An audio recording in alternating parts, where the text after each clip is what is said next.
The books that we're talking about, the compilation of the homilies that Father has done over the years, have been collaborated with Adolfo Quesada, and we've asked him to say a few words for us. For afternoon, if you would please.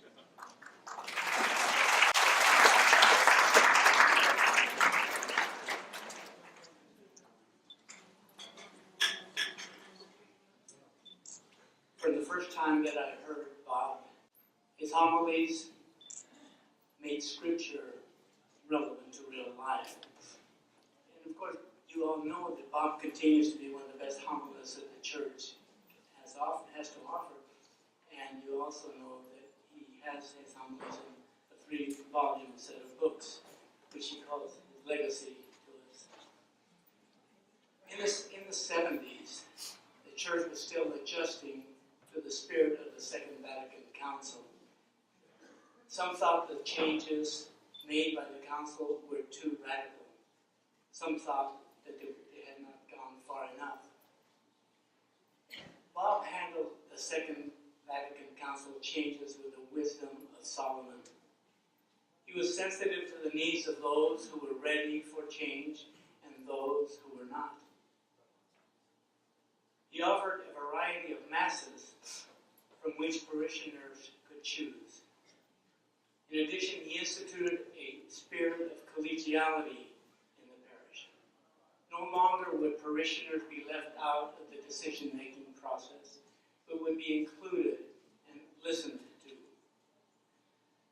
Bob encouraged participation of the laity in the affairs of the parish. In this dramatic change, Bob was a pioneer, a pathfinder, a courageous adventurer.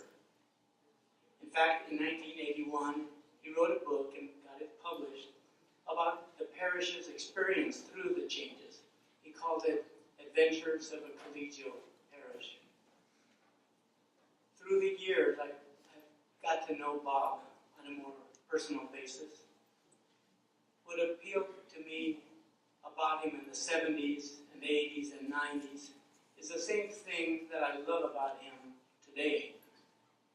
He lives his faith.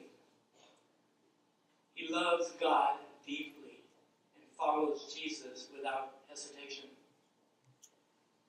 It has been inspiring to witness Bob get closer and closer to God with every passing day. His faith is a faith of full surrender and total devotion to the will of God. Even in his worst days, and he has experienced some awfully tough times, Bob has found a way to learn and to grow and to feel the pain of others through his own. Bob is a man of compassion. His homilies speak about serving the poor and advocating for the powerless and working towards social justice. But he doesn't just talk the talk, he walks the walk. The program that he helped start and then promoted in his parishes through the years include advocating for social justice and facilitating outreach to the poor, encouraging intercultural understanding.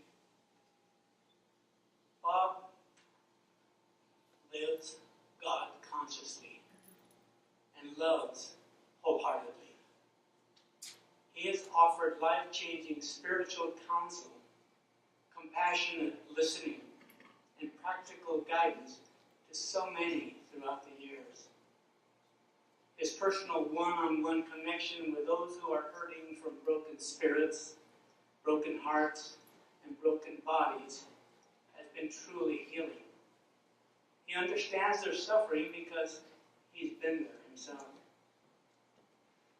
Bob loves Mother Church, yet he is aware of her deficiencies and never hesitates to speak truth to power.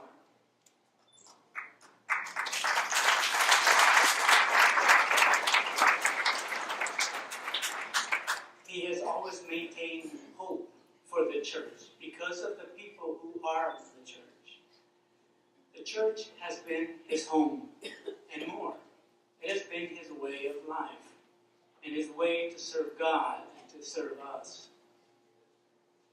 Bob is entering into retirement, but he will always be a man of God. He will always hold us in his heart, and he will always be in ours.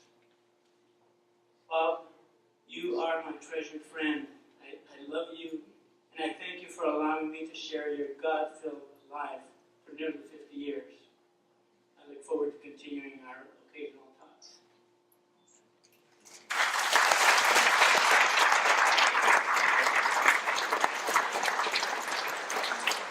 Thank you, Adolfo. Thank you very much. The bishop hasn't arrived, has he? But I don't know. I'm not sure he's going to make it. We have to do it again, that's right. The bishop's the constraints on his time are remarkable. Yesterday he ordained 2 new priests, and I was thinking this morning if he had done about 10 more, they might collectively fill Father Fuller's shoes. Maybe. If the bishop shows up after we are through, we'll ask him to say a few words. If he doesn't make it, I know he's here in spirit. So, oops, excuse me. I thought I'd turn this off. Just a second. Hello? I will. Thank you. That was God. He says thank you.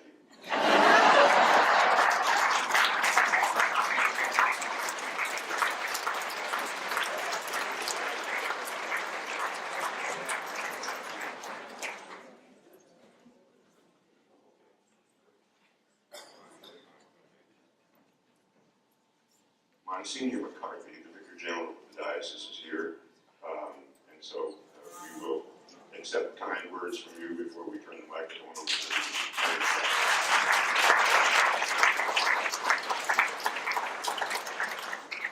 Frank, thank you, and what a wonderful opportunity to come and to be with you this afternoon. And as the eloquent speakers have already pointed out, you have really, truly been blessed with one of our very finest priests. I've known Monsignor Fuller since I was a young scallop on the Irish column, a featherless chick, back here in 1972. And he has been an inspiration to me, and he is loved and revered by his brother priests. He is a priest's priest.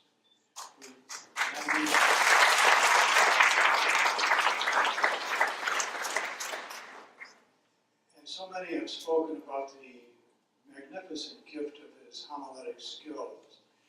Today is the feast of Corpus Christi, the solemnity of the body and the blood of the Lord that we've all celebrated together. And critical to our celebration of the Eucharist is the Word which is broken for us so that we can receive the Word shared as the body and blood of the Savior. Bob, thank you for breaking open the Word of the Lord. It truly does come from your beautiful heart, and we are deeply, deeply honored to have been blessed by you. Look forward to many, many happy years in the future. So thank you, Bob, from all of us. Thank you on behalf of your bishops, and you've served so well. You know, Monsignor served as Chancellor of the Diocese, and he was very instrumental during those days when Bishop Green was attending the Second Vatican Council in Rome. And he was the one who had to make some very tough decisions, I know, from time to time, going all the way around the great state of Arizona before the Diocese of Phoenix was created. And so Bob was truly the peacemaker. He was the one who brought good news to everyone. And he has truly been an exemplary, Christ-like, God-loving, beautiful priest and friend. You know, we Irish have an expression for our priests. It's a beautiful phrase in Gaelic, Sogarth Arun. It means a beloved priest. And Bob, you are our Sogarth Arun, our beloved priest. So thank you.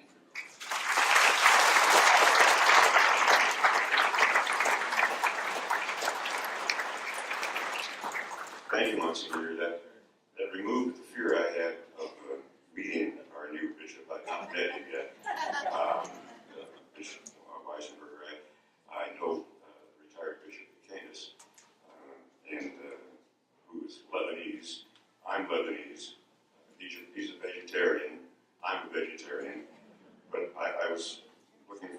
producing a Jewish meat eater.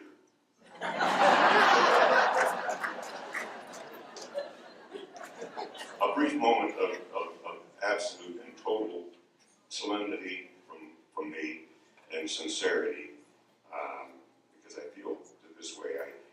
I truly believe that you are the reason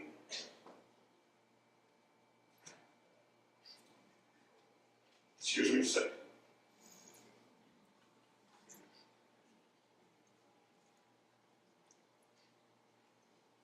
It's supposed to be a happy time. But you're truly the reason why one would want one's son to become a priest. You are.